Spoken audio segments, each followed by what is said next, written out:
अनार का फ्रूट हो और ग्रेप्स और इवन टोमेटोज़, उनके अंदर ऊपर जो क्रैक्स आ जाते हैं, हमारी स्किन डिहाइड्रेट हो जाती है। इसी तरह पौधे की जो फ्रूट होता है, इसकी स्किन भी डिहाइड्रेट हो जाती है। पानी बहुत ज़्यादा मिल गया, अगर हम रेगुलर सही वाटरिंग करते रहें तो वो बारिश बहुत ज़्यादा जो होती है वो बहुत ज़्यादा इफेक्ट नहीं करती। जस्ट करके फल की सही अपनी डेवलपमेंट उसकी नेचुरल में हो रही थी, लेकिन एकदम से ह्यूमिडिटी बहुत ज़्यादा आ गई। यूरिया खेतों में तो डलती है, लेकिन पौधों को नहीं डालनी चाहिए। यूरिया में भी नाइट्रोजन होती है। क्रैक्स आने के बाद हम उनको क्योर कर सकते हैं तो नहीं।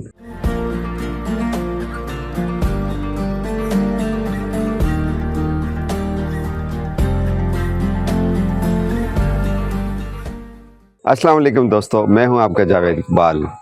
आज 13 जून 2026 है। आज की वीडियो का टॉपिक बहुत इम्पोर्टेंट है और वो ये है कि हमारे घर में हमने अक्सर ऑब्ज़र्व किया होगा कि सिट्रस के फ्रूट हो, अंजीर का फ्रूट हो या ज़्यादातर जो अनार का फ्रूट हो और ग्रेप्स और इवन टोमेटोज़, उनके अंदर ऊपर जो क्रैक्स आ जाते हैं, यानी कि इससे पहले कि वो अपनी मैच्योरिटी तक पहुँचे और आप उनको हार्वेस्ट करें उससे पहले फट जाता है, क्रैक्स आ जाते हैं। तो ये क्यों आ जाते हैं, ये आज हम बात करेंगे। इसकी हम मेन रीज़न जो इसकी कॉजेज़ हैं वो मैं आपको बताऊंगा, और साथ इसकी रेमेडीज़ कुछ हमारे अपने इख्तियार में है जो हम इसको करेक्शन कर सकते हैं, प्रिवेंट कर सकते हैं इनको फटने से, और कुछ एक दो ऐसी हैं जो हमारे इख्तियार में नहीं है। तो वो नेचर के ऊपर है, अल्लाह के ऊपर है, मौसम के ऊपर है, तो वो चीज़ें भी हम डिस्कस करेंगे।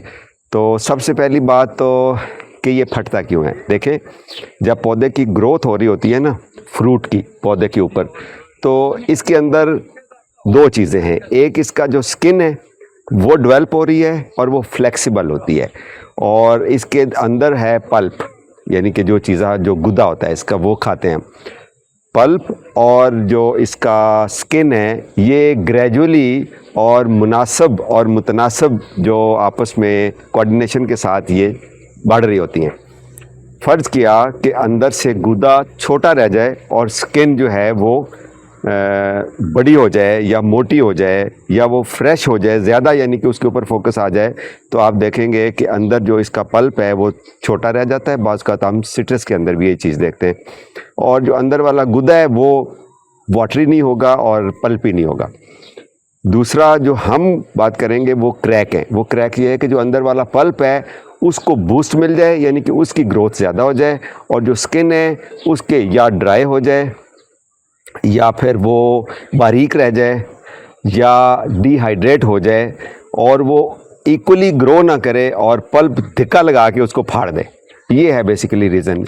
ये 3-4 रीज़न इसकी होती हैं, और मेनली जो है जो पानी की अवेलेबिलिटी है पौधे को, एक वो, दूसरा ये जो मौसम है या गर्म हवा होती है वो, और ह्यूमिडिटी का एकदम से ऊपर और नीचे जाना, इससे ये चूँकि वो फैक्टर हैं जो स्किन को बेसिकली और पल्प को दोनों को इफ़ेक्ट कर रहे होते हैं, और पौधे और जो इसकी फ्रूट की ग्रोथ है चौथी ये। तो हम एक एक करके डिस्कस करते हैं, जल्दी, लंबी वीडियो नहीं होगी, तो मैंने आपके लिए कुछ पॉइंट्स बना के रखे हैं ताकि हम आसानी से इसको इजीली कवर कर सकें। तो सबसे पहली इसकी जो कॉज है, रीज़न है, वो है इर्रेगुलर वाटरिंग। इर्रेगुलर वाटरिंग को आपने समझना है क्या होती है। रेगुलर वाटरिंग को आप समझ लें तो आपको पता चल जाएगा इर्रेगुलर वाटरिंग क्या होती है। मुनासिब पानी देना, पौधे को जितना पानी चाहिए, यानी कि हमें अगर एक टाइम पे एक गिलास, हमें हमारी प्यास लगी है तो हम 3 गिलास पी लेंगे तो कहीं ना कहीं वो गड़बड़ करेगा, या हमें 1 गिलास चाहिए और हम नहीं पीते हैं, या हमें 4 गिलास एक दिन में या 5 गिलास चाहिए और हम 1 गिलास पीते हैं तो हम डिहाइड्रेट हो जाएंगे। इसी तरह जिस तरह हमारी स्किन डिहाइड्रेट हो जाती है, इसी तरह पौधे की जो फ्रूट होता है इसकी स्किन भी डिहाइड्रेट हो जाती है। तो इर्रेगुलर वाटरिंग से बचना है। इर्रेगुलर वाटरिंग हम कैसे करते हैं बेसिकली, कभी याद आया तो पानी बहुत ज़्यादा दे दिया, और कभी याद ना आया तो महीना महीना पानी ना दिया। तो ये जो हमारी नेग्लिजेंस होती है, हमारी नालायकी और नाअहली होती है, हम पौधे को इग्नोर करते हैं, उससे इर्रेगुलर वाटरिंग होती है। ठीक है। दूसरी एक नेचुरली ये भी हो सकती है कि बारिश बहुत ज़्यादा आ गई, पानी बहुत ज़्यादा मिल गया। अगर हम रेगुलर सही वाटरिंग करते रहें तो वो बारिश बहुत ज़्यादा जो होती है वो बहुत ज़्यादा इफेक्ट नहीं करती। हाँ, अगर इसको खुश्की बहुत ज़्यादा मिल गई है, लेट्स से कि बहुत सारे दिन पानी नहीं मिला और एकदम से बारिश आ गई है और बारिश ने बहुत ज़्यादा पानी दे दिया है, तो वो एकदम से पौधे को अंदर से पानी मिलेगा, उसकी पल्प बड़ी हो जाएगी, स्किन उसकी डिहाइड्रेट हो चुकी है क्योंकि उसको पहले खुश्की मिली है, उसकी वजह से ये हो सकता है। दूसरा है जनाब हैवी रेन के बाद, जिस तरह मैंने बताया वो वही पॉइंट है कि अगर खुश्की पौधा झेल चुका है और उसके बाद हैवी रेन हुई है तो उससे पानी बहुत ज़्यादा मिलेगा और उससे गड़बड़ हो जाएगी। हाई टेम्परेचर और ड्राई जो विंड्स होती हैं, यानी कि लू चलती है, लू चलने से आपको पता है कि जो इसकी स्किन है वो ड्राई हो जाएगी और अंदर से पल्प सही ग्रो हो रहा है, आप उसको पानी दे रहे हैं तो उससे वो जो ड्राइनेस है या डिहाइड्रेट हो गई है इसकी स्किन, उसकी वजह से वो फट सकती है। अगली रीज़न है जनाब कि सडन चेंज इन ह्यूमिडिटी। ये ऐसा हो सकता है कि एकदम से मौसम में बहुत सारी ऐसी तब्दीली आए कि एक ड्राई मौसम था और पौधा अपने आप को एडजस्ट करके फल की सही अपनी डेवलपमेंट उसकी नेचुरमा हो रही थी, लेकिन एकदम से ह्यूमिडिटी बहुत ज़्यादा आ गई या ह्यूमिडिटी बहुत कम हो गई। उन दोनों सूरतों में ये काज हो सकती है। उसके बाद जनाब एक टेक्निकल रीज़न है और वो है इसकी खुराक के बारे में, और वो न्यूट्रिएंट्स की इम्बैलेंस है। कैल्शियम, बोरान, पोटेशियम, ये तीनों चीज़ें पौधे के फल को अच्छा डेवलप करने के लिए, उसकी स्किन और पल्प को डेवलप करने के लिए होती है। जहाँ भी ये इम्बैलेंस हो जाती हैं, यानी किसी एक चीज़ की कमी या किसी एक चीज़ की ज़्यादती हो जाए तो उसके बाद भी ये पौधा गड़बड़ हो जाता है। एक वो पॉइंट है जो हमारे बहुत ज़्यादा हम गलती करते हैं और वो ये है कि हम गोबर डाल देते हैं। गोबर में नाइट्रोजन होती है, या हम आम तौर पर एक खाद को बहुत ज़्यादा जानते हैं यूरिया, खेतों में तो डलती है लेकिन पौधों को नहीं डालनी चाहिए। यूरिया में भी नाइट्रोजन होती है, नाइट्रोजन पौधे को डाल दें तो नाइट्रोजन की ज़्यादती की वजह से भी ऐसा हो सकता है। एक और रीज़न जो नेचुरल हो सकती है कि फल लगा हुआ है, पक गया है और आपने तोड़ा नहीं है, तो लेट हार्वेस्टिंग की वजह से ये ऐसा हो सकता है। अच्छा जी, एक और रीज़न हो सकती है और वो ये है कि कुछ ऐसे फल होते हैं सेंसिटिव, जिस तरह प्लम है या कोई ऐसे ग्रेप भी हो सकते हैं कि उनकी स्किन सेंसिटिव थी और वो ऐसे इलाकों में उगते थे जहाँ पर टेम्परेचर बड़ा मॉडरेट था और उस टेम्परेचर में उसकी स्किन नहीं फटती थी। हमने उसको थोड़ा सा डिफरेंट क्लाइमेट में या हार्ड क्लाइमेट में लगा दिया और उसकी स्किन चूँकि सेंसिटिव थी तो यहाँ पर वो इस टेम्परेचर को एडजस्ट नहीं किया और उसका फल फट गया। ये ऐसा हो सकता है किसी तरह से, किसी न किसी तरह। एक और रीज़न ये होती है कि अगर पौधे की जड़ों में, स्पेशली ऐसे पौधे जो गमलों के अंदर और प्लास्टिक के गमलों के अंदर, बाल्टियों वगैरह के अंदर, तो उसके अंदर जो रूट रॉट हो जाता है या स्ट्रेस उसका आ जाता है हम उसकी रूट्स के ऊपर, उसकी वजह से भी पौधे के जो फल हैं वो फट सकते हैं। अच्छा जी, क्या क्रैक्स आने के बाद हम उनको क्योर कर सकते हैं? तो नहीं, बिल्कुल नहीं कर सकते। हाँ, हम नेक्स्ट आने वाले फल को क्रैक से बचा सकते हैं। ये वो पॉइंट आगे जो मैं इसको क्योर बताऊंगा वो ये हैं। अच्छा, अब बात करते हैं कि क्या क्रैक आ जाएं तो क्या हम अपने क्रैक्ड फ्रूट को ठीक कर सकते हैं? देखें, अगर तो वो मैच्योरिटी के करीब है और पक रहा है तो उसको हार्वेस्ट कर लें, ये इसका सबसे बेहतरीन हल है। लेकिन क्रैक आने के बाद उसको कोई ऐसा काम करके हम हील नहीं कर सकते कि उसका क्रैक वापस से दोबारा से रिपेयर हो जाए, उसकी सिलाई नहीं हो सकती, ठीक है। और एक ये काम करना चाहिए, दूसरा ये करना चाहिए कि जो बहुत ज़्यादा, देखें जब क्रैक आता है ना उसके ऊपर फ्लाइज भी आएंगी, उसके ऊपर इंसेक्ट्स भी आएंगे, उसके ऊपर मक्खियाँ भी आएंगी, सारा कुछ आएगा, तो उससे फंगस भी लग सकती है, उसका पौधा ख़राब भी हो सकता है। तो जितनी जल्दी हो सके, जितना ड्राई और गंदा फ्रूट है उसको तोड़ के तल्फ कर दें। खाने वाला है तो उसको खा लें और उसको तल्फ कर दें, क्योंकि ये एक डैमेज उसका हो चुका है, उसको पौधे के ऊपर उसका रखना ये ठीक बात नहीं है।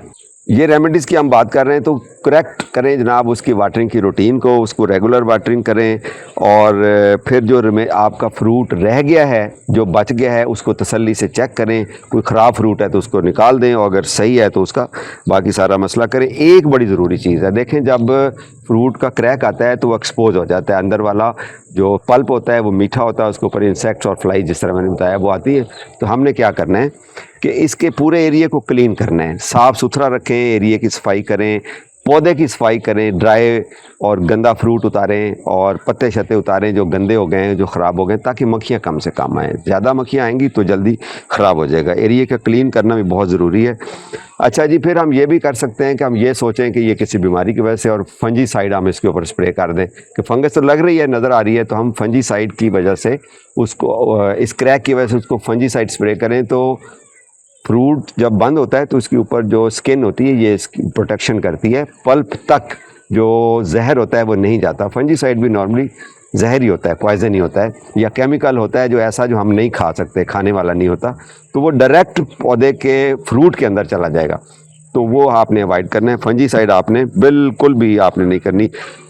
असल बात यह है कि जो इसकी प्रिवेंशन है वही इसकी एहतियात है। जब फ्रूट फट गया तो हमारे इख्तियार में नहीं रहा, और जब नहीं फटा और हमें इन बातों का पता होगा तो हम इसकी प्रिवेंशन कर सकते हैं। तो इस तरह से ये पॉइंट आपने जहन में रखने हैं, इसकी रीज़न्स को आपके जहन में रखना है। मैं जाते जाते फिर रिपीट कर देता हूँ। इरेगुलर वाटरिंग है, ह्यूमिडिटी है, अप डाउन हो सकती है। उसके बाद जनाब हम ये जो इम्बैलेंस उसकी न्यूट्रिएंट्स हैं वो कर सकते हैं। तो एहतियात जो है ना वो तदबीर है इसकी, और उससे पौधा आपका फ्रूट सही रहेगा। कोशिश करें कि जिस इलाके में आप रहते हैं उसके जो लोकल प्लांट्स होते हैं, जो इवन फ्रूट प्लांट्स जो हॉट क्लाइमेट को पसंद करने वाले जो पौधे हैं वो हॉट क्लाइमेट में लगाएं, जो ठंडे इलाके के वो ठंडे इलाके में लगाएं, तो ये चीज़ वैसे भी कम होती है। तो पौधा अपने इलाके में खुश रहता है। जिस तरह यहाँ के रहने वाले लोग गर्म इलाकों में वो हम गर्मी को ज़्यादा पसंद करते हैं, हम ठंडे इलाके में ज़्यादा जाके कंफर्टेबल फील नहीं करते। और जो एक्सट्रीम सर्द इलाकों में रहने वाले हैं वो गर्मी में आके झुलस जाएंगे, उनकी स्किन भी इसी तरह फट जाएगी जिस तरह पौधों की स्किन फट जाती है। तो ये ख्याल करना है आपने। घर के अंदर पौधे लगाना फ़र्ज़ है, अपना फ़र्ज़ अदा करें। ये अपना फ़र्ज़ अदा करते हैं, हमें ऑक्सीजन देते हैं, हमारी नस्लों के लिए भी ऑक्सीजन ज़्यादा से ज़्यादा देते रहेंगे। तो कम से कम अपने हिस्से का पौधा ज़रूर लगाएं, और अपनी नस्ल के लिए ऑक्सीजन बनाने वाली इन फैक्ट्रियों को अपने घर में, अपने पार्क्स में, अपने फार्म्स पे, जहां आपका दिल मिले, जहां आपको जगह मिले वहां पर आप लगा सकते हैं, ताकि हमारा पाकिस्तान हो जाएगा ग्रीन।